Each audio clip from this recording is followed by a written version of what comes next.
Justin Baldoni. Oh my God, you got good pitch, Liz. Is that my new ringtone? Where in the world is Justin Baldoni? You did okay, now we cannot play mine and yours afterwards. That's not allowed. Do it again. Your pitch is more than perfect. Hey everyone, welcome to the Man Enough podcast. I'm Jamie Heath. I'm Liz Plank. And Justin Baldoni is not with here. us and not with us. He's not with us. His phone died. We already filmed the episode with our next guest. I mean, it means a lot when someone uses their last 1% of battery for you. So that's what Justin did for this episode with Gavin DeGraw. And for all of you, Justin got his phone to 0% and then went to dinner without it because it needs to charge. So intervention over here. So that's a first for us, Liz. It is. It's always an exciting adventure on the Man Enough podcast. No episode is the same, and that's what I love about it. Well, listen, come back and join us. We're going to take a quick break. We got Gavin DeGraw with us. He's really wonderful and shared a lot of gems with us. So we'll be right back. This is Man Enough.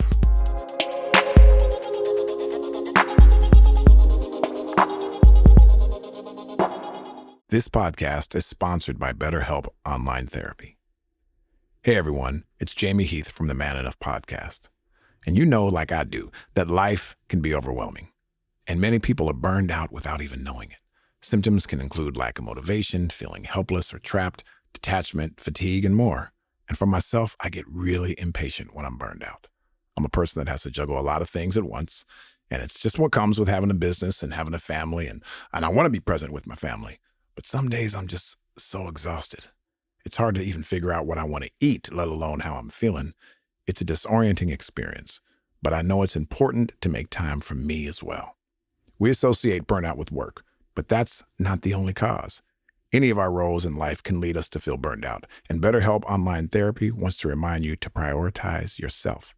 Talking with someone can help you figure out what's causing stress in your life. Thanks to my own journey in therapy, I've been able to give myself the space to decompress and assess my needs, reflect on opportunities for growth, and better navigate life with helpful tools and a fresh perspective, all thanks to my therapist. BetterHelp is customized online therapy that offers video, phone, and even live chat sessions with your therapist, so you don't have to see anyone on camera if you don't want to. Connect in a safe and private online environment. It's so convenient. It's so much more affordable than in-person therapy, and you can be matched with a therapist in under 48 hours. Anything you share is confidential. Now, this podcast is sponsored by BetterHelp, and the Man Enough podcast listeners get 10% off their first month at betterhelp.com/manenough. That's BETTERHELP.com/manenough. All right, welcome back to the Man Enough podcast, and Gavin DeGraw is with us. Please forgive me, Gavin. I'm on spring break with my 4 and my 6-year-olds. So Great. If you see a naked bottom coming to screen, It's yours? It's definitely not mine or my wife's. It's one of the two little kiddos running around here right now. Just preparing you. So excited and happy to have you on the show. Happy to be here. Liz Plank, let's get to it. Who do we have here? We are joined today by none other than Gavin DeGraw, a Grammy Award-nominated and multi-platinum singer and songwriter. He's a rare talent that can share the stage with Billy Joel, one of his idols, the Allman Brothers, Maroon 5, and Shania Twain. Idols. So those are those are awesome people to share a stage with. And in your 7th full-length album, Face the River, you recount the meaningful memories and valuable lessons in life, bearing witness to the wonderfully wild little life led by your late parents, Lynne and John Wayne. And it's really a pleasure to have you with us on the podcast today. Honored to be here. Thanks for Really sweet. Thanks for that introduction. That's unbelievably generous and cool of you. Yeah, I mean, True. It's been a great ride so far, and none of it would have happened without, in my opinion, without having a really fucking awesome set of parents like I had. I think I really hit the jackpot there. You know. I love how you talk about your parents. Thank you, man. I appreciate that. I mean, they didn't have money, but the silver and gold was their the time they put in with with their kids, and they made us feel like there was never a wall too high to climb over or run through. What a sweet thing to hear you say. There's Thanks, so man. many of us I that my believe parents as well. Well, my parents divorced when I was about 10, but my father's been remarried since just shortly after, and they've been together, 40 years. Geez, that's aging me. That's incredible. 40 years. So I've had a good representation of what marriage can look like and real Yes. love. And Yes. my mother, of course, is still super close to me, but in terms of marriage, and to talk about parents in that regard, it's really sweet to hear you acknowledge that. And also to hear a man acknowledge that because the fact that would even matter to you is really sweet. I don't know if you know a lot about our podcast, but our goal here is to go as deep as possible and shed all the armor, shed all the masculine masks that we have to wear every day, and go into the heart of who we are as people. So the first question we always ask is this. When was the last time you didn't feel enough? I didn't feel like I was enough? Yeah. You're saying also like a self-reflective moment of feeling insignificant insecure as a man, as a human, as a man. When was the last time you didn't feel like you were good enough? When you didn't feel like you didn't probably measure when up. I you didn't measure up. Probably when I took my shirt off this morning and I saw my tits. And I thought, I need to work on those. You were the first man to ever answer it that way. Oh man, but I relate, man. I got my rid favorite one. I got rid of a bunch of clothes. I'm in the process of moving, and instead of taking crap to another place, I got rid of all this stuff and all these shirts I was trying on. I was like, wait, my nipples are showing, and this, so I have to make sure I wear undershirts so that What's wrong with nipples? Nothing. But What's wrong with that's not something. That's What's wrong not with something showing I a just. little nipple? Because they're also a little bit lower than they used to be. And That's right. That's right. That's right. So if they're That's high exactly nipples, it's right. fine. If they're getting low, Well, it's... you know how it is. You know how it is. Like when you go to the gym and you just turn your back on the pull-up bar. You're like, I don't even want to look at that thing. I just don't even want to know it's there. It doesn't exist. That's right. Well, Gavin, let me ask you, because Justin did ask a great question. When's the last time you didn't feel enough? And yes, I that's a great answer. Also, if you were to think of something besides that caused you to, I don't know, possibly have some self-doubt or need a moment to gather through it. That happens to me all the time, man.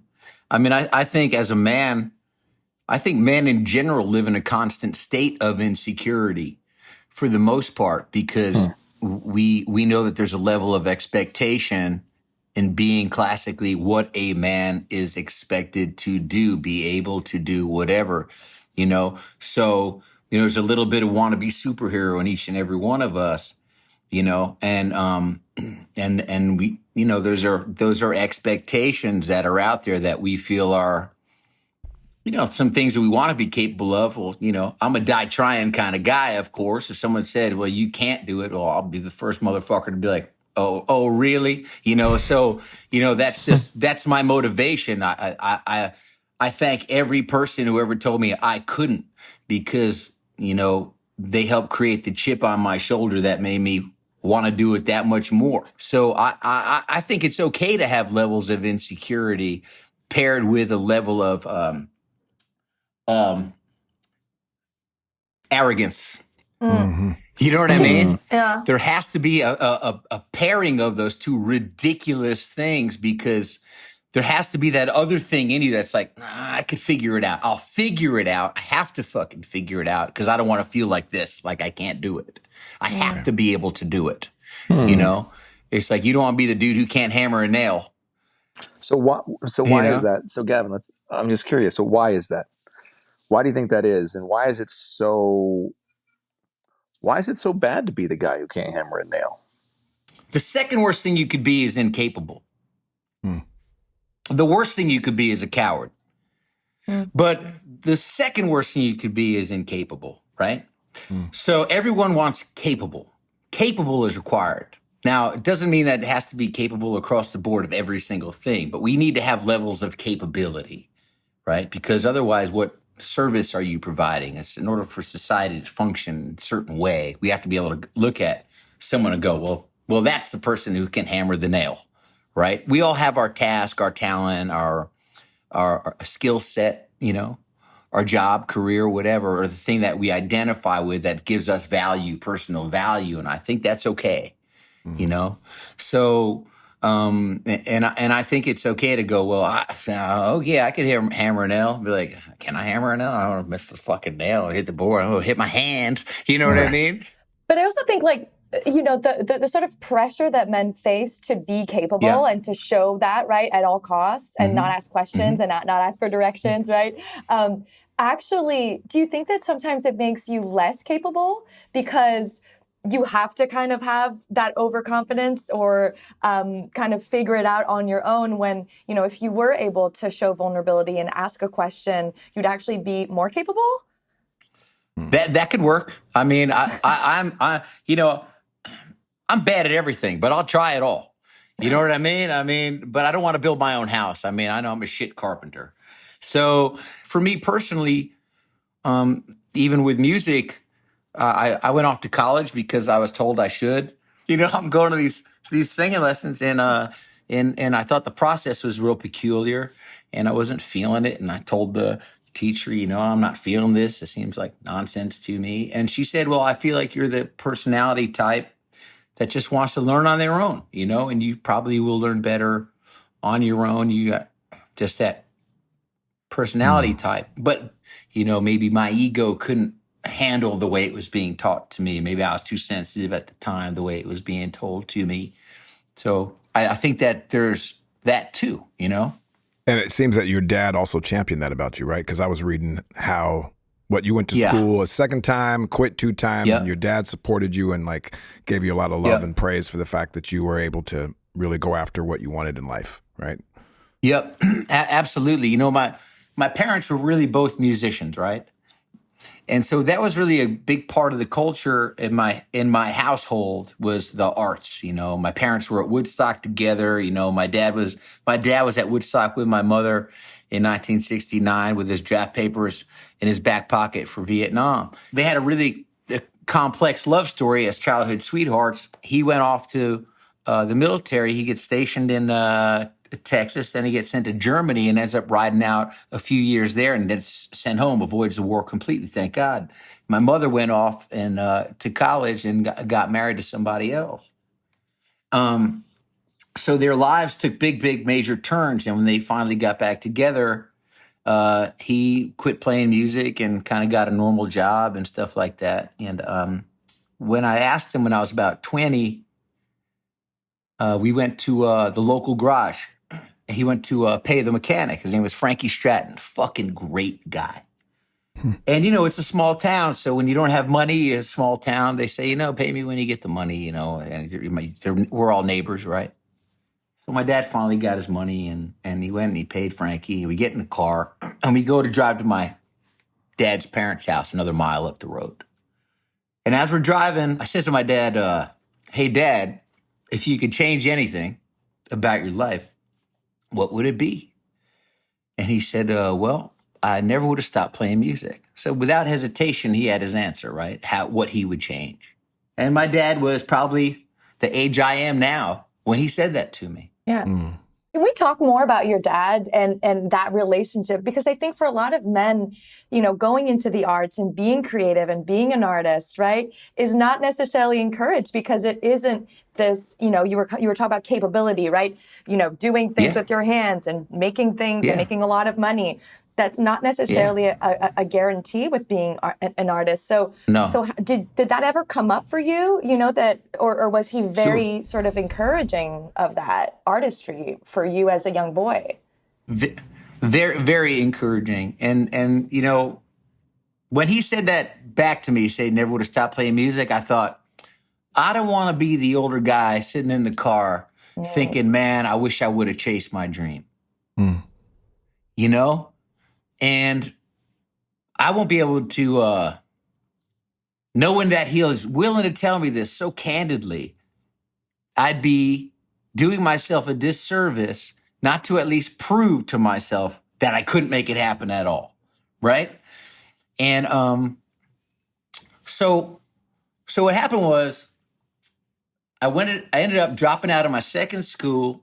I'm almost going to drop out. I'm sitting in the car with my folks. I had family in the Natick, Massachusetts area. We're driving back to a campus area. And I said, yeah, well, I got to drop out. My window of opportunity is closing. They said, why do you say that? I said, because I'm getting old. I'm like 19, 20 years old, you know? And so, but in the music world, you know, age is a very important thing. Age is an important thing. And in the popular music world, because it celebrates child talent, you know that your window of opportunity is always closing, right? The more years that go by, it gets smaller and smaller, and you just have to slip in there. And so I get out of the car, I'm all upset because they're, you know, saying, I don't know. I said, no, I'm quitting. I'm definitely quitting. I'm paying to play right now, being in university. I need to get out in the real world because college is camp for old kids. That's what it is. Right. It's a halfway house. I get out the car, and as I'm walking away, my father says, you're my hero. And I says, what? He says, you're my hero. And I said, why would you say that to me? He said, because I never had the courage to risk everything to play music. And that's why. It gets me emotional. Thinking about it. Particularly on this album, because I feel like I finally did it in the purest way. I mean, I got to tell my father when I finished the record, I said, and he was at the end. He was at the end of his life, and I memorialized them on the record and told their story.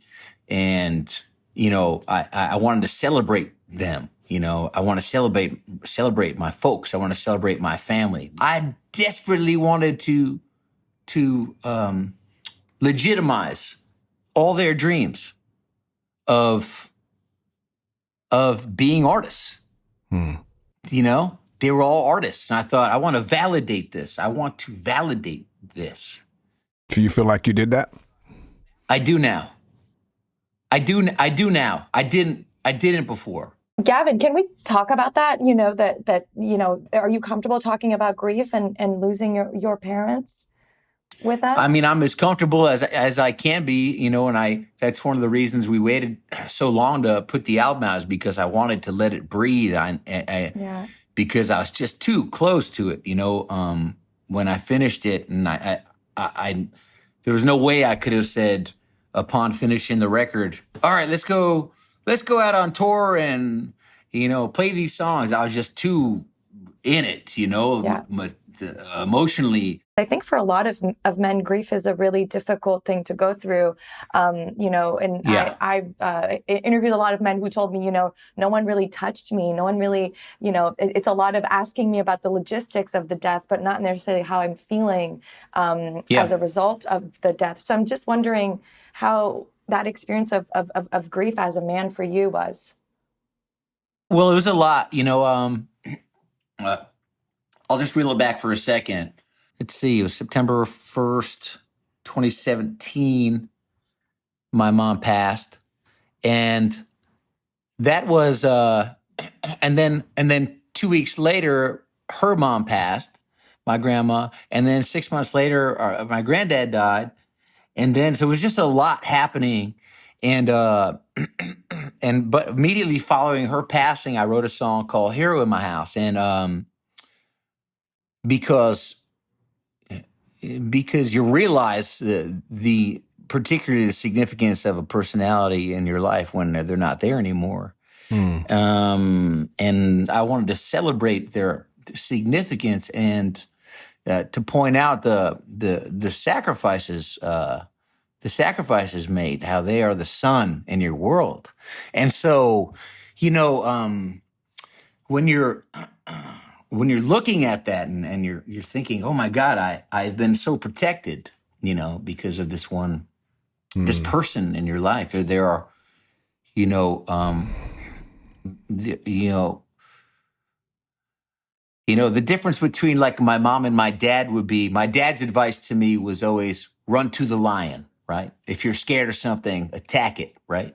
Yeah. Well, my mother would be like, a lion? Well, let's think about this. You know what I mean?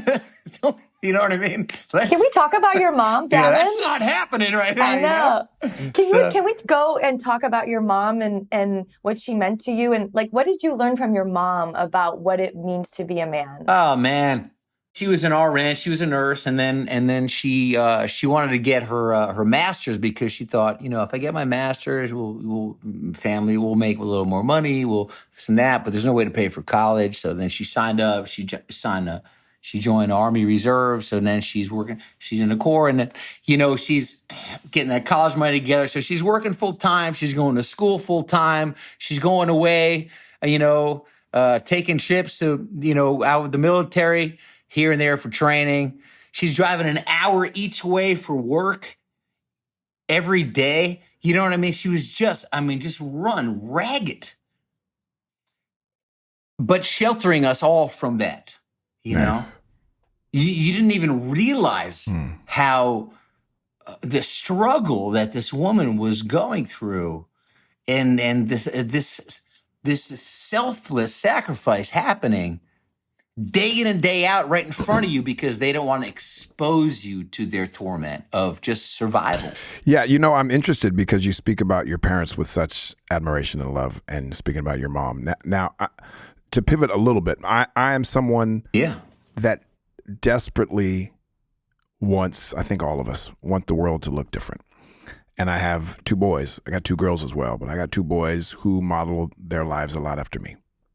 And I was raised also in the music industry, right? I have super successful family that was, I was raised with all of celebrities. And you're a big fan of Billy Joel.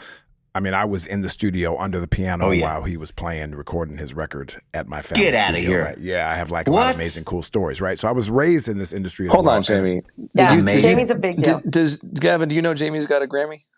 Yeah. We don't. I didn't know so this. Gavin's got Grammys, or come on now. Jamie, tell me a little bit why you were in that environment and who placed you in that environment. What was I'll give you the 10-second version because I have a bigger question that's more important to me than my music career. But yes, my whole life.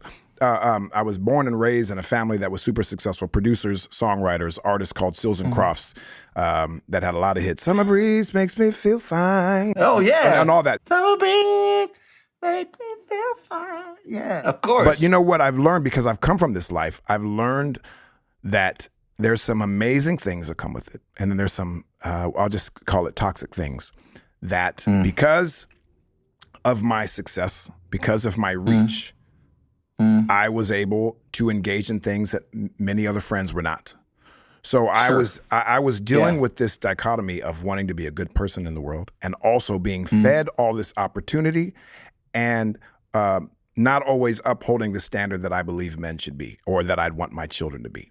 My question to you, how do you, in an industry that you have achieved such success, you're a good-looking guy, you're in Vegas, you're traveling the world. You're doing. We gotta talk more. You make me feel good about myself. You're doing all these. You've had some, wonderful hits, and you're a successful artist. Thanks, man. I've been lucky. I've been very lucky. Tell me how you handle that, and not just be and perpetuate the narrative that men are sex crazed, dumb people who don't care about each other.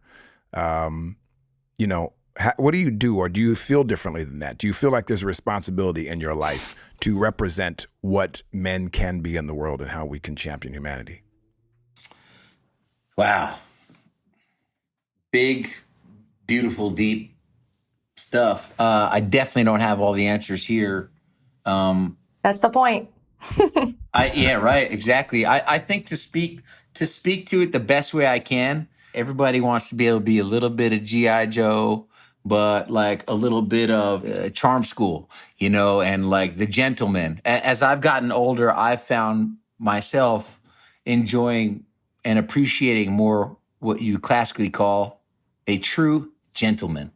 And when guys, it's usually that older dude who's just got that nice, soft approach of there's almost no ego in it.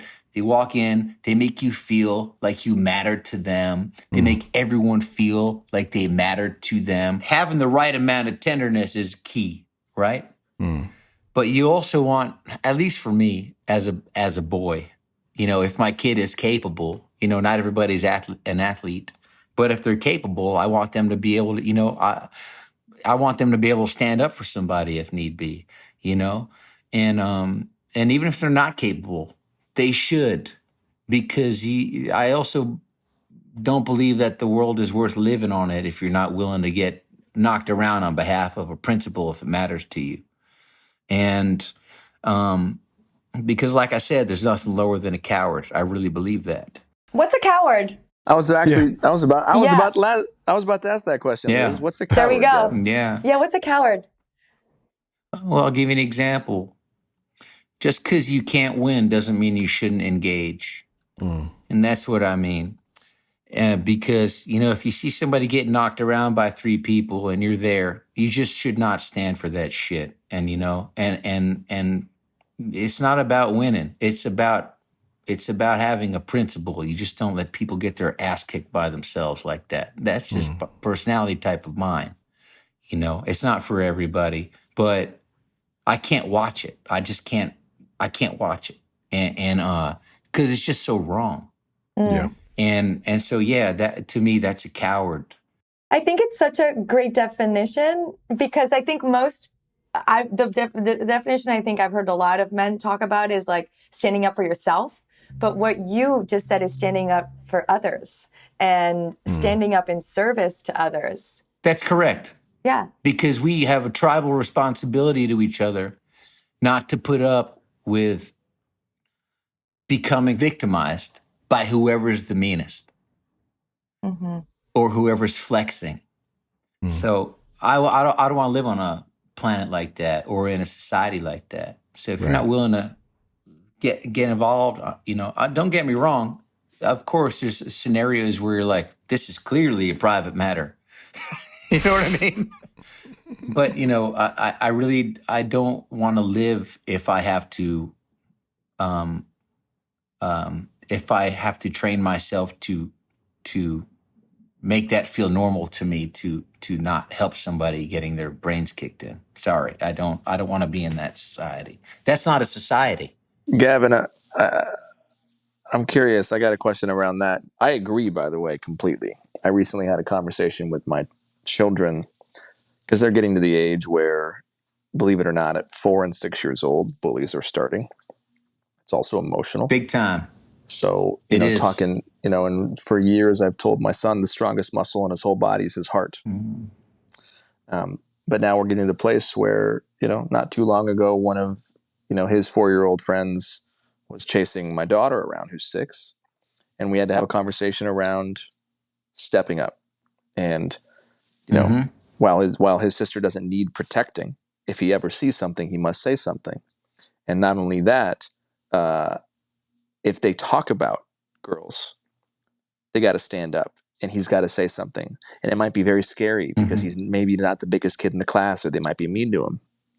But trying to teach my 4-year-old boy now what is okay and what's not okay, not just to do, but to say. And that's something that I feel like isn't talked enough about with us men, because we focus so much on, in some ways, this heroic act of intervention and protection, if you will, right? In fact, you mentioned G.I. Joe.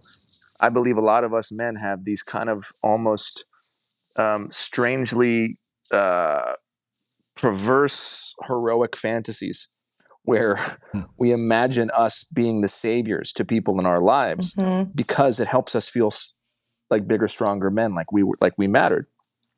And you said, I don't want to live in a world where I don't stand up for my principles. But so often I think we forget the little ways to stand up because so much damage is done before it ever gets into a physical altercation. The damage is done. I agree with you. When we're when we're at the club or a bar and one of our buddies is drunk and he grabs a girl's ass or talks about another woman that way. And so often I've seen men, myself included, be paralyzed in that moment. But my fantasy is, if it was physical, I can jump in. But it's actually harder, I believe, to step up and stand up to another man who's not being physical, because then we're on the outs. Then it's like, quit being a pussy. oh, and then all the names are called. And then what are we? We're not really men in that moment, right? We lose our man card. I'm just curious if you've experienced that. You're a musician, you're on tour, you're playing nightclubs, you're playing nightlife. You got the boys will be boys around you oftentimes, maybe the good old boys. Sure. Have you had to step up, step in? Have you ever been afraid to do that? Because I also want this to be real. I want men to know that, like, yeah, we all fail at this. There's times I've failed, Jamie's failed. Sure, I think that there's of course things that you let slide if they don't seem like a big deal. But of course, I have a very hard time seeing anyone get touched. That's me. I hate bullies. You have no idea. Was that because you were bullied? Yes, I was bullied, and I only got bullied because I didn't want to get in trouble at school, because I knew I could have physically handled the bullies. But if I did something bad at school, then I'd get an ass whooping at home. So it's like, oh, this kid's popping shit. I could definitely handle this, but I don't want to get spanked. That's a real spanking, right? So I would have to get permission at the house. Hey, Dad, can I whoop this kid tomorrow? What'd he do? He did this. Yep, do it. Jeez. You know what I mean? Your dad was a prison guard, so he was no stranger to altercation. Yeah. Yeah, that's right. That's right. So if I had a bully, then he'd be like, do it. I remember specifically I asked him about somebody. Can I whoop this kid tomorrow? Who is it? I told him. Can you whoop him? I was like, definitely. Do it. Make sure everybody watches, though. Wow. Call him out in front of everybody. Make a show. Then, so next day, the kid said something. I was like, cool, I've been waiting for this. I finally got permission from Dad. You know what I mean? And so, once I did call the kid out, he was totally disinterested. He got punked and no longer was an issue, So, so what the great irony is, unfortunately, when you're dealing with bully mentality, I believe you're dealing with criminal mentality. Right. Criminal mentality is predatory mentality, and predators know when they're dealing with something that's incapable of fighting back for whatever reason. Even if they're smaller, they could act like a bully. If they're bigger, they could act like a bully if they feel like you got your hands tied somehow. And it's the same way I view criminal mentality out in the real world, which is the laws apply to people who are willing to obey them. When you're dealing with bullies in school, if you're going to tell someone they're going to get in trouble in school for having an altercation, the kid who has the criminal mentality doesn't care about getting in trouble in school. So you have basically created an environment for someone to get bullied in school who doesn't want to get in trouble. So most kids don't want to get in trouble. All you've done is elevated the bully by creating parameters in which the criminal type of kid doesn't care about getting in trouble. So, and that's the way the whole world kind of works, Gavin, I want to push back a little. I think of bullies a little bit different, to be honest. And, okay. Because most people I don't think had maybe the father you had. And I know a lot of people that don't. I know I certainly didn't. And sure. I also know a lot of young kids and people who were bullied that didn't necessarily have the means or the confidence as you did to be able to know that they could just whip a bully. And also a lot of people that don't believe violence is the answer. Oh, it's not the answer. So, but back to what your dad said, he said, yeah, do it and make sure everyone sees it. And what if that bully would have wanted to fight, right? What I think about bullies is I think bullies are hurting. I think bullies are insecure, sad. They have tough home lives possibly, and they are looking to exert power over someone who may be weaker so that they can feel better about themselves. No doubt. Let me jump in here with you while we got you here, okay? Before I break up. I didn't say... No, before we leave this moment, because where we are and it's still fresh, you don't have to whoop a bully to beat the bully. You have to be willing to whoop a bully to stop a bully, because it's a predatory mentality. Because they're predatory and they think that there won't be a repercussion, you're creating an environment for them to flex. suddenly they typically would lose interest when you showed your utter willingness to engage that. You're calling their bluff, right? Basically, because mostly it's just a bluff game. It's a psychology. They have a predatory mentality. They're not necessarily hurting you. They're just having a predatory mentality. So when you engage it, you're removing some of that power over you when you finally challenge it. See, I don't know if that's the case. At least it wasn't for me, because I was a small kid. And, I'm a fairly large guy now, but I was a small kid and got physically hurt by bullies and would go home and cry. And I had tremendous anxiety. I was hiding. I didn't want to go out I didn't want to go out to the lunch. I would eat dinner away because I had various bullies that actually hurt me. And there's a lot of boys who aren't capable of standing up. I'm thinking about disabled kids. I'm thinking about mentally, I'm with you, man. Yeah. I'm so with you on this, and that I couldn't watch something like that. But so what would be your advice to your son then now in dealing with a bully, if you had a son? I believe that, some people are made for it and some people aren't. And I can't put people into little tiny boxes. I really think that there are people who are, who would die for an ethic. They would die for an ethic gladly, and there are people who just want to live no matter what they have to sacrifice on an ethical level. So, and so I think we're all designed very differently. And so, but like I said, I don't necessarily believe in winning. I believe in principle. I love that, by the way. I love that, because the winning hurts us. It hurts us. It hurts so many men. This idea that we have to win. We have to be the biggest, the strongest, the fastest. This idea that we're taught, that's ingrained in us, that hurts us so much. We just got to play. It does. We just got to show up. It does. And on occasion, if someone is saying just the wrong thing to somebody for no reason other than to just be a dick, on occasion, you just have to be like, hey, man, shut the fuck up, man. Why would you say that to them? What did they do to you?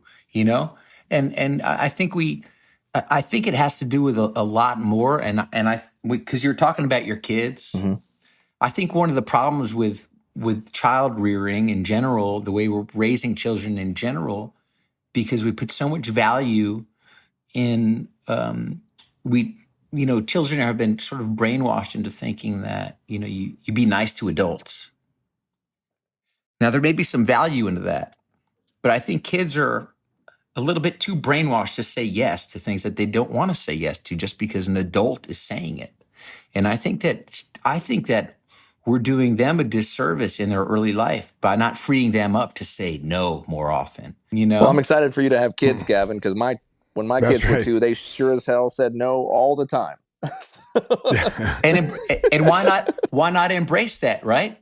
There's not much you can do about it, because it's no. That's a good thing.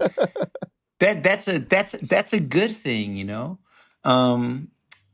don't know. I don't have kids, but it's hard for me to speak to it. But I like the idea of freeing them up to be Tweet. with guidance to think for themselves and embrace being. I feel like what you're saying is raising kids to be independent thinkers, and big time, and not just and interpret the world around them. What I think our boys and our girls need is emotional safety with their parents to understand, as I said to my son, his heart is the strongest muscle in his body. He's got to learn at 2, 3, 4 years old, not just to say no, but to express his feelings, to cry and to know that boys absolutely cry, right? No, boys absolutely do cry. It's not. Yeah, exactly. Right. Sure. I'll tell you what. So along the lines of what you're talking about, when you talk like that, I think about how lucky I was yet again. My parents had such an open dialogue with me every step of the way. There was never a moment I didn't feel like the relationship was too alien for me to ask them something that was really bugging me or tell them something that was really bugging me. And, they're very, very much included in my evolution of, from all through my life into my fucking 40s, So blessed, man. You're so blessed. But I also, in that way, I feel like perhaps that's why I didn't get married. I didn't have a family, is because I was looking at what I thought was kind of the ultimate version of what could be. And I thought, I don't know how can that happen now? I mean, and I can, how am I going to be the father that my father was for me? It's a classic, it's the tale of the Audacy, it's Telemachus never feeling like he would be the man Odysseus was, just trying to live up to the image of his father. It's a classic struggle of you looking at your hero, looking at your champion and saying, it's Mike Tyson looking at Muhammad Ali, and going, how could I can't be that. Like, I want to be that so bad. That's the greatest. How do I do that? And my father my mother created that really special open channel to tap into with them. Hey, what'd you do at school today? Like, anything bugging you? I felt like I was feeling the best friend relationship, but I never doubted they were my folks and my disciplinarians. Let me ask you something. Tell me 3 things that you think that men can do better. I don't mean all the stuff we do good. There's a lot of that stuff. What do you think that men can do better for society, for the elevation of women? For women, yeah. Thank you. I was going to add. For the For elevation women? of women. For the elevation, again, I want to be careful as if like women don't need men, like we're not their saviors of this nature, but we have been the gatekeepers for years and years and years, and for throughout society, and held the ceiling at a certain level. My question is, what do you think that we can do? 3 things that we would agree on. What I think men could do, personally, I think men, for the sake of storytelling, I think they just exaggerate too much. Posturing. Men could posture less. A lot of posture. Okay. Yeah, man. Just so much posture. Okay, give me a second man. one. Good God almighty, man. Give me a second one. I think that men could complement each other more often. I think that would be healthier for their psyche, because even though I know the talk about ceilings and stuff like that may be viable, I think that people forget that those men are still competing with each other all the time. And sometimes they need to let that go a little bit and be like, man, just relax, man. We're just all in this room hanging out, just relax. Mm-hmm. And it doesn't have to be, so they need to complement each other more and be a little bit less competitive every step of the way. You got guys competing about who could finish the beer fastest. I mean, come on. Love dude. that one. And give me a third one, real quick. Something specific, specific to what can we do to help raise that ceiling, that we get out of the way of women, that we are helping elevate them in all ways. I think a very simple thing. They should praise their mothers publicly every chance they get, because it'll remind them about the force that a woman is in their life on such a steady basis. They need to remember what their mothers are. Love that. That's right. Praise your mothers. And that way, when you look at a woman, you realize that's a potential mom you're looking at right there. Mm-hmm. Yeah, I love that. And that's what I think. It has nothing to do with career. It could be a career, but think about when you're looking at a woman. Think about how you want someone looking at your mom. Yeah. Or in our case, mine and Justin, we have daughters. I have 2 daughters. Yeah. And I see how they walk through the world, and it's different than my 2 boys. The things they're told. Yeah.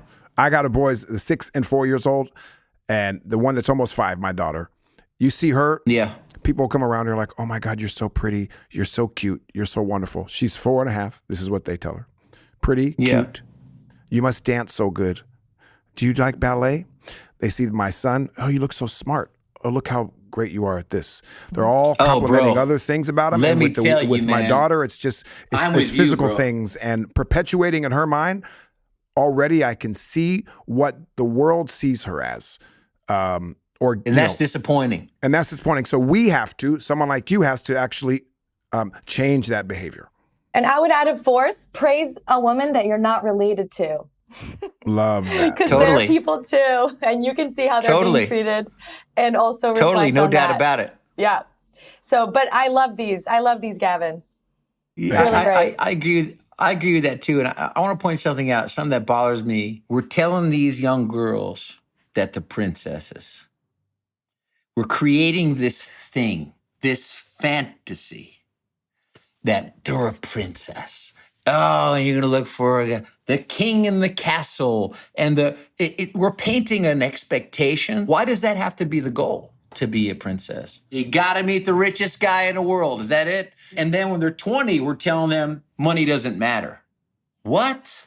You just told me my whole childhood that if I'm lucky, I'm going to meet the guy who lives in the castle. You know what I mean? Yeah. And that she's incomplete without him. All of that. That's exactly right. And it's so messed up. Yeah. So with that, can we go into rapid fire? Yeah. What are you afraid of? I am afraid of sucking. Uh-huh. That's fair. Liz, ask another one. Okay. When was the last time you cried, Gavin? I cried a week ago.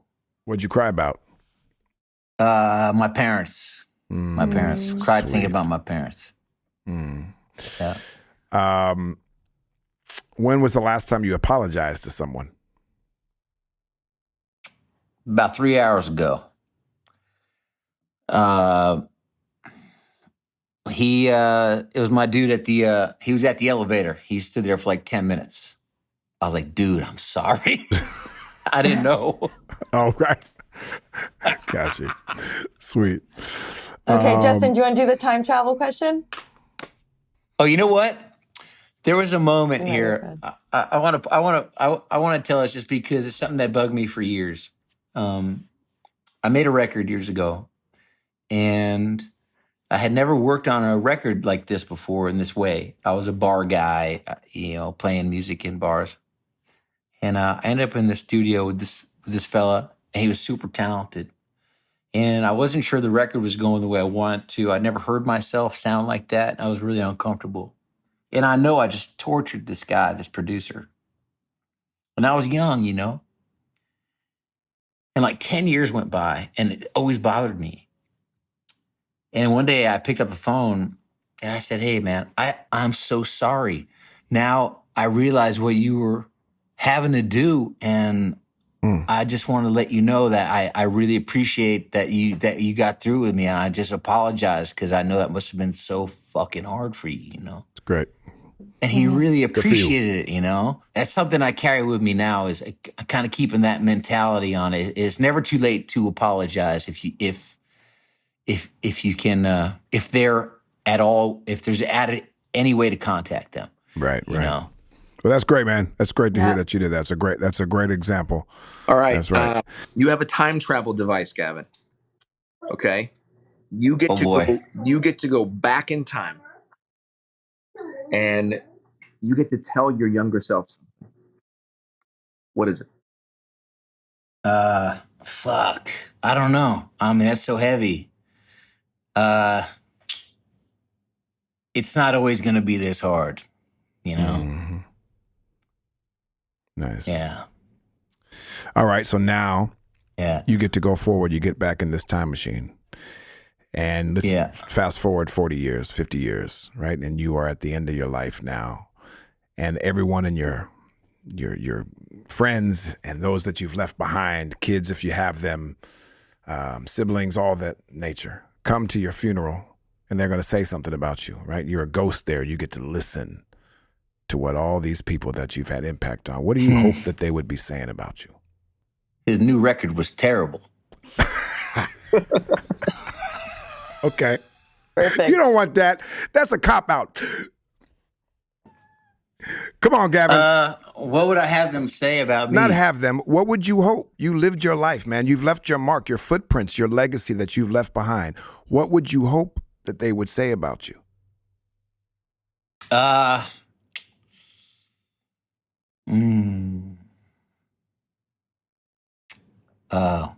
When it mattered, he always showed up. Wonderful. Gavin, what does it mean to be man enough? What does it mean to you? Well, there's a lot there. I think you need to embrace the fact that you're imperfect and you're broken and you're a work in progress. It is more important to try than it is to succeed. And I think that we all kind of need to embrace that as a whole, and that you don't have to be one particular thing to be man enough. I think that you have to be man enough in each individual moment, and that requires a different man, oftentimes a different type. You have to be the man of the time that you're experiencing within that, within that circumstance. Thanks, Gavin. It's great answers. That's beautiful. Thank you. Well, Gavin. Gavin. Shit. You are enough, my friend. And you are man enough. Hey, man. You too, brother. Yes, Thank you sir. for being on our show. Thank you. Your music is so beautiful. I've always been a fan of your music, and I think this new album is so incredible.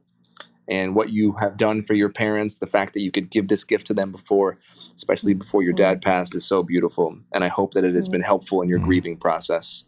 And I hope you cry all the tears that your heart needs you to cry. Yes, man. I appreciate that. Thank you so much for being Very here, man. blessed. Thanks so much. Thank and you guys. and Gavin is important to us. for that. And Justin, you can see because he is on vacation, but here he is struggling back and forth He on his really iPhone, wanted his to be here. iPad because he wanted to be here. Wow. So, I really appreciate that. Just so you know, this was deeper and more beautiful than I had anticipated. And it was, as far as the conversation, it was very therapeutic for me. So I really appreciate you guys digging in, and it's beautiful. you know what we do as men all the time, as people? Women do this too, but from my experience, we walk around posturing. We come in with Superman all the time. We want people to see our accolades and you know that we're not that we're taller than what we all really are, or stronger than we are, or more, whatever it is. And the fact that you had said that, imagine if we did that all the time. Like when you go to your next session, before you go write a song with people, or when you're with producers, or when you're in a record company meeting, that you ask people, what's going on? Tell me something that you're struggling with. Yeah, man. But it's got to be specific. Like, how can you be a better woman or a better man or a better person? That's what we're trying to do here and create, so we don't have to posture and take off our cape. I agree with you. You know, we need to be asking each other about how their day is, how they're doing, how they feel, how their heart is, making them feel good, Not ask them about what they do for a living. I don't care about that. And you know what I mean? And that's why I like this. This is special to me. So I really do appreciate it. And I do appreciate you taking the time. And man, it was helpful for me. So thank you. Thanks, Gavin. Well, Thank hey, you. we It was awesome. We can go deeper Thanks, anytime guys. you want, Gavin. Thank you so much for coming. I appreciate it. Thank All you right. guys. Thank you, Gavin. We adore you. All right. Thank you so much, Gavin. We will be right back. This is Man Enough. I don't know if I'm going to be back, but at least Jamie and Liz will be. We'll see. We'll see how this goes. That's right.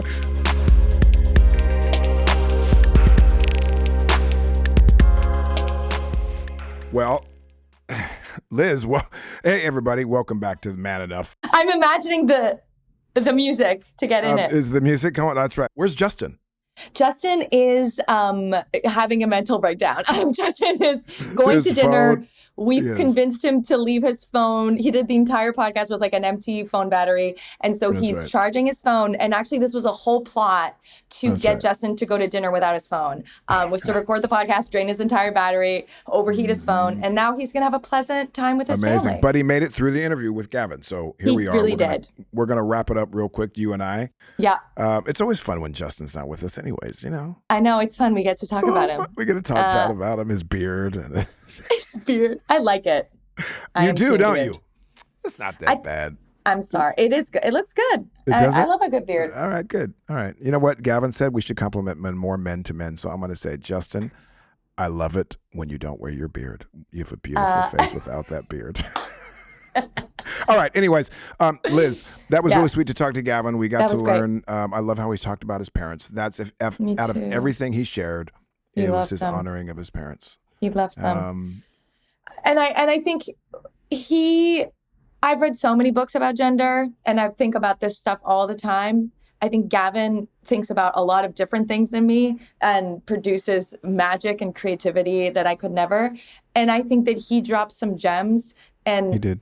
And understands masculinity and manhood and gender in a way that I learned a lot about. I think his take on again, what a coward is, I thought was really, really cool in the sense that it's a different definition that we're used to hearing. When we call a man a coward, usually it's like, you know, it means it's happening to you. And the fact that he used it as a definition of standing up for the little guy, standing up for others, I think is so powerful. I love that. And I loved his definitions of manhood and masculinity.